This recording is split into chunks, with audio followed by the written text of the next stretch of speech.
Consecrated life might be viewed by some as merely functional, that it serves the purposes of evangelization and prayer, which could be carried out by lay people anyway, and so it wouldn't make much difference if they weren't even there.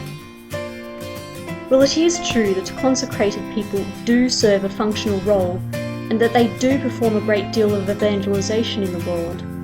But is that the sole reason for their existence? Consecrated life certainly does have a missionary dimension.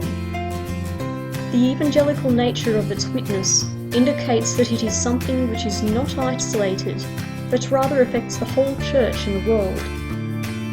It is an essential part of the church's mission.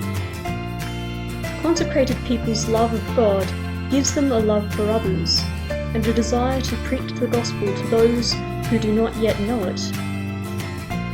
Their life is a mission, as was Christ's, making him present by their witness. Consecrated life makes Christ present in the church and in the world. They have the prophetic mission of recalling God's plan for humanity. Education, serving the poor, and caring for the sick and the aged are some of the various means of evangelization carried out by consecrated people. But it mustn't be forgotten that their contribution to evangelization is principally the witness of their total self-gift to God, and that their mission must always be coupled with contemplation, or else confusion and discouragement might begin to set in. Consecrated life is an imitation of our Lord, following his teaching and example. Even the life of contemplatives is an imitation of our Lord, in that they imitate Christ praying on the mountain.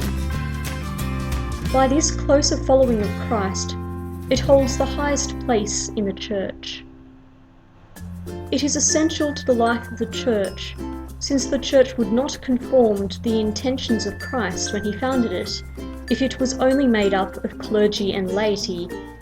And this can be seen by the fact that Christ, during his life on earth, called some to leave everything and follow him.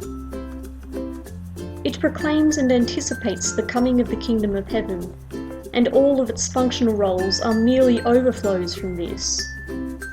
Consecrated people evangelize because Christ evangelized, and because it gives greater glory to him, their divine spouse. They are the image of the church, the bride of Christ, awaiting the coming of the bridegroom with their oil lamps lit.